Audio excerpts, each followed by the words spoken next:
अस्सलामुअलैकुम, वेलकम है आप सभी का इस नई वीडियो में। तो आप सभी जानते हैं कि कल जेके एसएसबी की तरफ से फिर से यहाँ पे जेके पुलिस कांस्टेबल पोस्ट्स की लगभग 1800 के अराउंड पोस्ट्स की एडवर्टीजमेंट नोटिफिकेशन इशू करी। जो सारी की सारी पोस्ट्स एग्जीक्यूटिव डिपार्टमेंट की यहाँ पे रहने वाली है, जम्मू कश्मीर पुलिस की, लेकिन एग्जीक्यूटिव फील्ड की यहाँ पे रहने वाली है। अब काफ़ी सारे बच्चे आप में से उसके लिए एलिजिबल होंगे, यानी कि जिनका 10th पास है और जिनकी एज 18 से लेके 28 साल तक की है, वो इन पोस्ट्स के लिए यहाँ पे एलिजिबल है। अब इसकी रजिस्ट्रेशन जो आपकी होगी वो 19 जनवरी से आपकी स्टार्ट हो जाएगी। देन 1 मंथ तक रजिस्ट्रेशन चलेगा। देन साथ में कुछ ही दिन के बाद आपका ऑफिशियल सिलेबस भी आ जाएगा। लेकिन फिलहाल के लिए आपका जो सिलेबस इस पोस्ट के लिए रहने वाला वो क्या कुछ रहेगा, क्योंकि पिछले साल भी जो 2024 में भी कांस्टेबल की हमें रिक्रूटमेंट देखने को मिली, जिसमें एग्जीक्यूटिव आर्मड एसडीआरएफ के साथ साथ टेलीकम्युनिकेशन फोटोग्राफर की भी पोस्ट थी।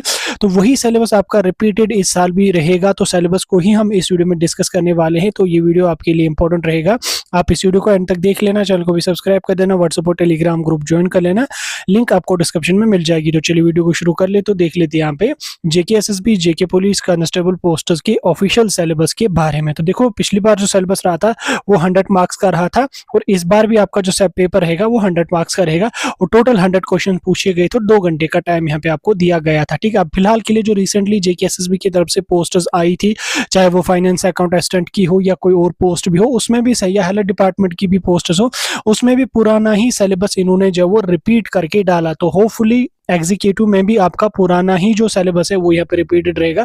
इसलिए जो बच्चे एलिजिबल हैं, जो इसमें जाना चाहते हैं, तो वो अभी से इस सिलेबस को जो वो प्रिपेयर करना स्टार्ट कर लें। तो सिलेबस जो आपका रहेगा, इसमें आपके टोटल 5 सेक्शंस रहेंगे, जिसमें पहला सेक्शन आपका जनरल इंग्लिश का रहेगा, दूसरा आपका general knowledge with special reference to India यहाँ पे रहेगा, इसमें करंट अफेयर्स भी आपका इंक्लूडेड रहेगा। देन उसके बाद नेक्स्ट यहाँ पे आपका तीसरा section general knowledge with special reference to UT Jammu Kashmir.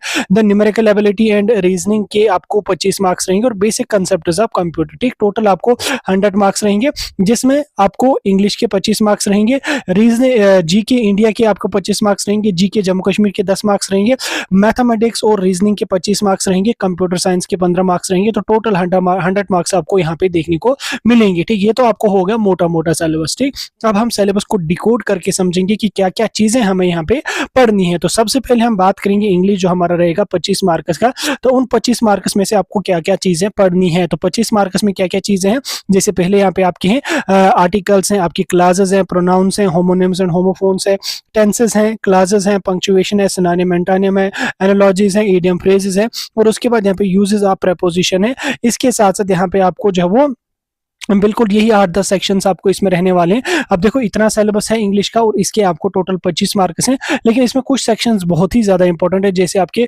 Homonyms homophones है, बहुत इंपॉर्टेंट है, सिनोनिम एंटोनिम है आपका, बहुत इंपॉर्टेंट है, ईडियम फ्रेजेस आपके बहुत ही ज्यादा इंपॉर्टेंट है। ठीक, इन 3 सेक्शंस को आप स्टार मार्क करके रख लो, यहाँ से आपको कुछ भी स्किप नहीं करना है, क्योंकि जेकेएसएसबी के करंट ट्रेंड के हिसाब से अगर हम देखेंगे तो इंग्लिश वाले पोर्शन में जो वो इन्हीं 3 सेक्शंस पे जेकेएसएसबी का ज्यादा फोकस यहाँ पे रहता है। ठीक, तो इन्हीं 3 सेक्शंस का ज्यादा फोकस रहता है। तो अगर आप जो वो रिसेंटली जो लास्ट ईयर 2024 में कांस्टेबल का पेपर हुआ था, अगर आप उसका पेपर उठा के देख लोगे, तो इंग्लिश वाले पोर्शन में आपको इन 3 सेक्शन से मैक्सिमम क्वेश्चंस देखने को मिलेंगे। हालांकि 25 क्वेश्चंस तो पूछे जाएंगे इंग्लिश में, यहाँ हर सेक्शन से आपको पूछे जाएंगे, लेकिन इन 3 सेक्शंस पे ज्यादा ध्यान देना, क्योंकि यही 3 सेक्शन जो वो थोड़े से डिफिकल्ट भी आते हैं, और यहाँ 3 सेक्शन से आपको ज्यादा क्वेश्चन आपको पूछे जाते हैं। उसके बाद आर्टिकल से भी आपका बाकायदा क्वेश्चन पूछा जाएगा। प्रोनाउंस भी बहुत इंपॉर्टेंट है, तो इसको भी डबल स्टार करके रख लो। प्रोनाउंस से भी आपके क्वेश्चन 2-3 डेफिनेटली यहाँ पे बनते हैं। ठीक, तो इस चीज को आप यहाँ पे देख लीजिएगा। ठीक, उसके बाद नेक्स्ट हम चलेंगे जीके इंडिया की। अगर हम बात करें तो जीके इंडिया में आपको काफी सारा सिलेबस यहाँ पे देखने को मिलेगा, हालांकि उतना ज्यादा भी नहीं है, लेकिन तो भी बहुत ज्यादा सिलेबस यहाँ पे है। अब उतना मुश्किल भी यहाँ पे नहीं है, अगर आप सिलेबस को डिकोड कर लोगे तो आपको बहुत सारी चीजें बड़ी आसानी से पता चलेंगी। अब इसमें जो आपका यहाँ पे रहेगा, इसमें याद रखना करंट अफेयर्स भी जो इंडिया लेवल के हैं वो भी आपको इसमें इंक्लूडेड देखने को मिलेंगी। ठीक, अब इसमें हम डिटेल में इसको समझने की कोशिश करेंगे, क्या क्या चीजें आपको पढ़नी है। जैसे पहले यहाँ पे आपका है important dates in Indian history, ठीक, freedom struggle, different dates and events. देखो, अब यहाँ पे आप कंफ्यूज हो जाओगे, तो यहाँ पे हमें क्या करनी है। देखो, इसमें आपको इंडिया की हिस्ट्री पढ़नी है, जो फ्रीडम स्ट्रगल जो है जहां से स्टार्ट हुई थी, वहां से 1850 से लेके आपको 1950 तक आपको 100 ईयर्स की हिस्ट्री पढ़नी है। हालांकि ये उतना ज्यादा टॉपिक उतना लेंथी तो नहीं है, उतना शॉर्ट भी नहीं है, ये कहानी के तौर पर है, और यहाँ से आपका क्वेश्चन डेफिनेटली बनेगा। ठीक, तो ये आपका ये वाला जो हिस्ट्री है जिसमें आपको फ्रीडम स्ट्रगल यानी कि 1850 से लेके 1950 तक आपको पूरी की पूरी हिस्ट्री इंडिया की पढ़नी है। ठीक है, आपका इसमें यहाँ पे आ जाएगा। नेक्स्ट यहाँ पे आपका फर्स्ट इन वर्ल्ड एडवेंचर है, आपका सपोर्ट्स है, डिस्कवरीज है। अब इसमें क्या कुछ पढ़ना है आपको, जैसे फर्स्ट इन वर्ल्ड एडवेंचर्स में फर्स्ट क्या जैसे किसी ने क्या डिस्कवर किया था। सपोर्ट्स की अगर हम बात करेंगे तो पहला क्रिकेट मैच कहाँ पे हुआ था, पहला फुटबॉल मैच कहाँ पे हुआ था, पहला फाइनल T20 किसने जीता था, पहला वनडे किसने जीता था। तो इस तरीके से आपको यहाँ पे इसमें पढ़ना होगा। ठीक, हालांकि ये उतना बड़ा टॉपिक नहीं है, छोटा सा ही है, लेकिन पढ़ के जाना आप। उसके बाद यहाँ पे फर्स्ट इन इंडिया, सेम यहाँ पे इंडिया के हिसाब से आपको पढ़ना है कि जैसे सपोर्ट्स है, आपका डिस्कवरीज है, एडवेंचर है। हालांकि इन दोनों सेक्शंस का आपको यूट्यूब पे वीडियोस देखने को मिलेंगे, तो इसका कोई उतना बड़ा मसला यहाँ पे नहीं है। और यहाँ से हार्डली 1 या 2 क्वेश्चन आपको पूछे जाएंगे, एक क्वेश्चन इसमें यूजुअली पूछा जाएगा, तो उतना ज्यादा इसको इंपॉर्टेंट हम नहीं मान के चल सकते हैं। बाकी पढ़ लेना आप इस चीज को भी। ठीक, उसके बाद यहाँ पे पॉपुलर नेम्स ऑफ पर्सनालिटीज, यहाँ पे रिलीजियस पर्सनालिटीज हैं, पॉलिटिकल पर्सनालिटीज हैं, साइंटिफिक डिस्कवरीज हैं, ज्योग्राफिकल है, सपोर्ट्स है और हिस्ट्री। जैसे काफी सारी पॉपुलर पर्सनालिटीज हैं, आपको उनके बारे में पता होना चाहिए। जैसे अगर हम पॉलिटिक्स की बात करें तो जैसे पॉपुलर पर्सनालिटीज में डॉक्टर भीमराव अंबेडकर जी हैं, महात्मा गांधी जी हैं। तो इसी तरह से बहुत सारे पॉपुलर पर्सनालिटीज हैं, तो आपको उनके बारे में पता होना चाहिए। जैसे उनका दूसरा नाम क्या था, उनकी डेट ऑफ बर्थ क्या थी, तो वो मतलब यूजुअली डेट ऑफ बर्थ तो नहीं पूछी जाएगी, उसमें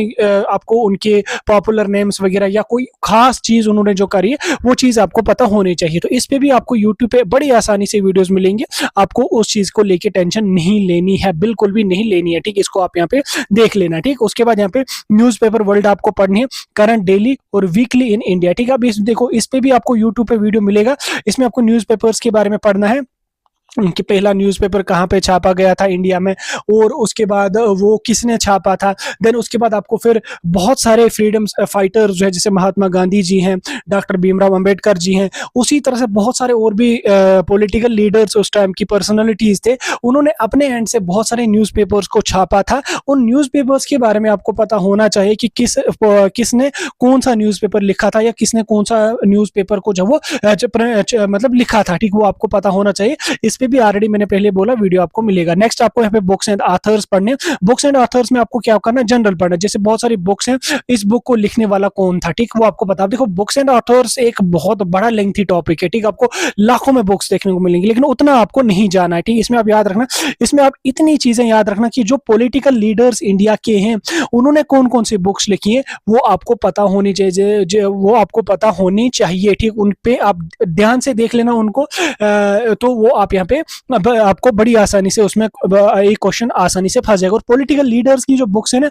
वहीं से जेके एसएसबी क्वेश्चन पूछती है। उसके बाद यहाँ पे नेक्स्ट आपका famous places in India, India की कुछ फेमस प्लेसेस हैं, कुछ टूरिस्ट स्पॉट्स हैं, उनके बारे में पता होना चाहिए। इन लैंग्वेजेस के बारे में आपको पता होना चाहिए कि लैंग्वेजेस इंडिया की क्या क्या है, लैंग्वेजेस की पूरी वो कहानी आपको पता होनी चाहिए। हालांकि ये उतना बड़ा टॉपिक नहीं है, छोटा सा टॉपिक है, घबराना बिल्कुल भी नहीं है इस टॉपिक को लेके। ठीक, छोटा सा टॉपिक है लैंग्वेजेस के बारे में, इंडिया की कितनी लैंग्वेजेस है, सबसे पुरानी लैंग्वेज कौन है, तो उसकी थोड़ी सी हिस्ट्री आपको पता होनी चाहिए। देन उसके बाद यहाँ पे कैपिटल एंड करेंसीज आपको पता ही है कि किस कंट्री की क्या कैपिटल है और क्या उसकी करेंसी है। ठीक, तो आप यहाँ पे रट्टा मार के जाना। ठीक, ये रट्टा टाइप ही है। ठीक, इसमें कुछ याद रखने की जरूरत नहीं है, तो कुछ कंट्रीज का आप पढ़ के जाना, वहां से फंसी जाएगा क्वेश्चन। ठीक, फिर उसमें आप लोग जब अगर फॉर एग्जाम्पल आपने जिन कंट्रीज का पढ़ा उनको कंट्रीज में से कोई भी नहीं आया, तो उसमें आप फिर जब वो जो आंसर एलिमिनेशन मेथड है वो लगा के भी आप उसमें कर सकते हैं। ठीक, उसके बाद यहाँ पे आपको यूनाइटेड नेशन ऑर्गेनाइजेशन यानी कि यूएनओ के बारे में पढ़ना। उसमें वेटो पावर्स कौन कौन सी कंट्रीज उसमें है, उसके कितने मेंबर, प्रिंसिपल कौन कौन उसका मेंबर है, प्रिंसिपल ऑर्गन्स उसके क्या है और उनके फंक्शंस क्या है। बिल्कुल आसान सा टॉपिक है, बिल्कुल उतना ज्यादा बड़ा टॉपिक नहीं है, छोटा सा टॉपिक है। यूट्यूब पे आसानी से वीडियो मिलेगा। तो इसमें यूजुअली प्रिंसिपल ऑर्गन्स पे ही जेके एसएसबी क्वेश्चन पूछती है, तो ये चीजें आप यहाँ पे पढ़ के जाना। तो इसमें कैसे क्वेश्चन पूछा जाएगा, जैसे वीटो पावर कंट्री, नीचे 4 कंट्रीज दी होंगी, इनमें आपको बोलना कि इनमें से कौन सी वीटो पावर कंट्री है या कौन सी नहीं है। उसके बाद यहाँ पे कौन सी पहली कंट्री थी, या इंडिया ने कब इसके साथ यूएनओ में इंडिया कब मिला था। उसी तरह से जो बाकी चीजें आपको, या मेंबर्स के बारे में पूछा जाएगा कि इंडिया से कौन मेंबर है यूएनओ दिनों में। तो इस तरह से ये जैसे प्रिंसिपल ऑर्गन्स के ये चीजें आपको पता होनी चाहिए, उतना टफ नहीं है। देन उसके बाद यहाँ पे सार्क और ईशान के बारे में आपको पता होना चाहिए। यहाँ से एक क्वेश्चन आपको पूछा जाता है और ये टॉपिक बिल्कुल ईजी है, ठीक, बिल्कुल आसान है ये टॉपिक, कोई डिफिकल्ट नहीं है। ये दोनों तीनों टॉपिक जो है वो बहुत आसान है और बहुत छोटे छोटे टॉपिक्स हैं। उसके बाद एवरीडे साइंस आपका है। अब एवरीडे साइंस में आपका पूरी 9th की जो साइंस आपकी है, फिजिक्स केमिस्ट्री बायोलॉजी, वो आपको पूछी जाएगी, ठीक है। अब उसको थोड़ा सा ऊपर से नजर देके जाना। यहाँ से पिछले पेपर में एक ही क्वेश्चन पूछा गया था और इसमें भी हार्डली यहाँ से एक या दो क्वेश्चन ही पूछे जाते, तो उतना डीप में जाने की जरूरत नहीं, ऊपर ऊपर से जो चीजें पता है आपको वही आपका मच एनफ यहाँ पे इसमें रहेगा, ठीक। नेक्स्ट यहाँ पे हम देखेंगे, मैंने आपको पहले भी बोला कि ये बहुत लेंथी सेक्शन है इसका। नेक्स्ट यहाँ पे हमारे पास है world famous awards science literature and sports में। जैसे साइंस में बहुत सारे अवार्ड्स होते हैं, तो किसको कौन सा अवार्ड मिला था, लिटरेचर में किसको कौन सा अवार्ड मिला था। उसके बाद नेशनल अवार्ड्स के बारे में भी पता होना चाहिए। देन उसके बाद यहाँ पे वर्ल्ड ऑफ स्पोर्ट्स आपको पता होना चाहिए, तो वो स्पोर्ट्स के बारे में पहला मैच कहाँ पे खेला गया था, पहला मैच किस किस के बीच में खेला गया था, फुटबॉल का पहला मैच कहाँ पे हुआ था, क्रिकेट का पहला मैच कहाँ पे हुआ था, इंडिया में कौन सा प्लेयर जिसने सबसे ज्यादा T20 रन्स बनाई, किसने सबसे ज्यादा विकेट्स वगैरह ली। तो इस तरीके का एक क्वेश्चन आपका यहाँ पे से पूछा जाएगा। नेक्स्ट यहाँ पे climate and crops of India, बहुत आसान है, बिल्कुल जियोग्राफी वाले पोर्शन से ये क्वेश्चन है। देन उसके बाद यहाँ पे पॉलिटी की अगर हम बात करें तो पॉलिटी वाले सेक्शन से आपका क्या है, इसको हम देखने की कोशिश करें। जैसे यहाँ पे constitution of India, formation of constitution of India, fundamental rights और DPSP के डायरेक्टिव प्रिंसिपल्स, आपको सिर्फ इतनी चीजें आपको पढ़नी। कॉन्स्टिट्यूशन ऑफ इंडिया, इसकी थोड़ी सी हिस्ट्री आपको पढ़नी है, कब इसको स्टार्ट किया गया था, कब इसको लॉन्च किया गया था, ये डेट आपको पता होनी चाहिए क्योंकि लास्ट ईयर यहीं से क्वेश्चन बना था।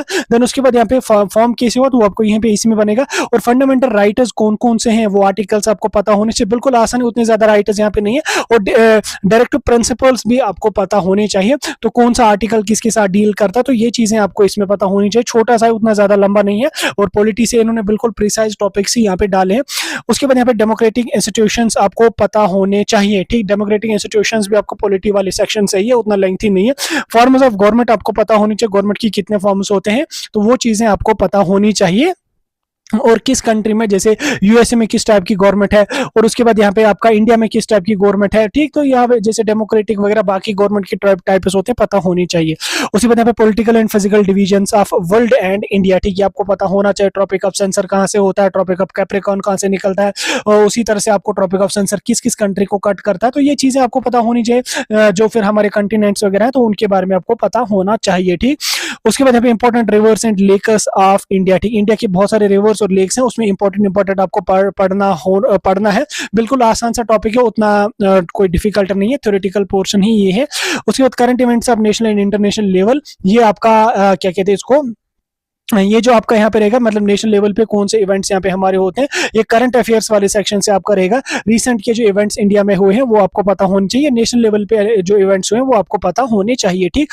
उसके बाद यहाँ पे agriculture in economic development, industrialisation and economic development, ये आपका जो यहाँ पे है, ये इकोनॉमी वाले पोर्शन से आपका ये टॉपिक आपको दिया गया है, agriculture in economic development and industrialisation and economic development, ठीक। तो ये आपको एग्रीकल्चर के बारे में पता होना चाहिए, industrial development, industrialisation development India में कैसे हुई, इसमें आपका ग्रीन रेवोल्यूशन वगैरह आया था, 5 ईयर प्लान्स वगैरह जो आपके थे वो आपको यहाँ पे इसमें पढ़ने पड़ेंगे। तो इसी तरह से इंडस्ट्रियलाइजेशन में भी आपको 5 ईयर प्लान्स में ये दोनों टॉपिक्स आपको बड़ी आसानी से कवर हो जाएंगे। फर्स्ट 5 ईयर प्लान कब लाया गया था, उसमें क्या क्या प्रायोरिटीज थी, उसी तरह से ग्रीन रेवोल्यूशन किस प्लान में लाया गया था, तो ये चीजें आपको इसमें पढ़नी होंगी, ठीक। ये चीजें आपको यहाँ से पढ़नी होंगी, यानी कि ये जो इकोनॉमी वाला पोर्शन है इसमें आपको 5 ईयर प्लान्स पे ही ज्यादा ध्यान आपको देना है, ठीक। उसके बाद यहाँ पे सेंट्रली स्पॉन्सर्ड स्कीम्स के बारे में आपको पता होना चाहिए। सेंट्रली स्पॉन्सर्ड स्कीम्स बहुत सारी हैं, तो कौन कौन सी हैं स्कीम, उनका ऑब्जेक्टिव क्या था और कब इन स्कीम्स को लॉन्च किया गया था, ये चीजें आपको इसमें पढ़नी है। बाकी डेप्थ में उतना ज्यादा पढ़ने की जरूरत नहीं है, ठीक। उसके बाद यहाँ पे इंडियन फॉरेन ट्रेड, यहाँ पे आपका जो है वो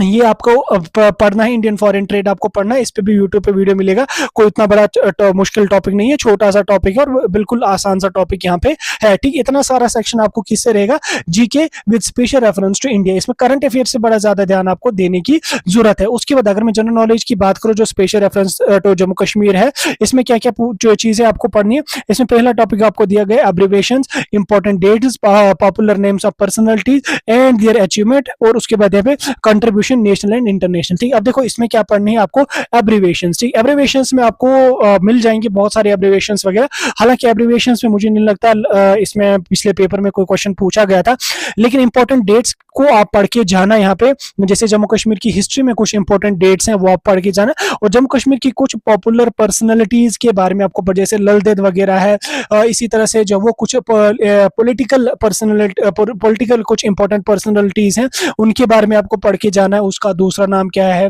जैसे लल देद है, लल देद उनका दूसरा नाम क्या था, उनका क्या कंट्रीब्यूशन रहा, तो ये चीजें आपको पता होनी चाहिए। बेसिक सी चीजें ये ऑलमोस्ट आपको पता ही होंगी, तो ये चीजें आप यहाँ पे देख लेना। उसके बाद यहाँ पे वेदर जम्मू कश्मीर का आपको पढ़ना, क्लाइमेट आप जम्मू कश्मीर का पढ़ना, क्रॉप्स जम्मू कश्मीर की आपको पढ़नी, मीन्स ऑफ ट्रांसपोर्ट आपको यहाँ पे पढ़ना है, और इंपॉर्टेंट पावर प्रोजेक्ट्स आपको जम्मू कश्मीर के पढ़ने हैं और उनका क्या इंपैक्ट है इंडिया जम्मू कश्मीर की इकोनॉमी पे। देखो वेदर आपका ऑलमोस्ट आपका सेम है कि इसमें सीजन्स कितने हमारे होते हैं वो आपको पढ़ना है, किस सीजन में कितनी ज्यादा बारिश होती है, किस सीजन में कितनी ज्यादा धूप होती है, और जम्मू का अलग और कश्मीर का अलग, ये चीजें आपको पढ़नी है। क्लाइमेट इसी में आपका आ जाएगा। उसके बाद क्रॉप्स आपको जम्मू कश्मीर रबी खरीफ क्रॉप्स वगैरह आपको पढ़नी है। उसके बाद मीन्स ऑफ ट्रांसपोर्ट के आपको यहाँ पे पढ़ना है, जैसे रेलवेज हैं, रोडवेज वगैरह, तो इस तरह से आपको यहाँ पे पढ़ना है। Important power project Jammu Kashmir को जो है उनके बारे में आपको पढ़ना है, इनका इंपैक्ट क्या है इकोनॉमी पे, ये आपको बड़ी आसानी से मिल ही जाएगा। ठीक, उसके बाद यहाँ पे rivers and lakes Jammu Kashmir के कौन कौन से रिवर्स हैं, कौन कौन से लेक्स जम्मू कश्मीर से निकलती हैं और कहां से वो स्टार्ट होती हैं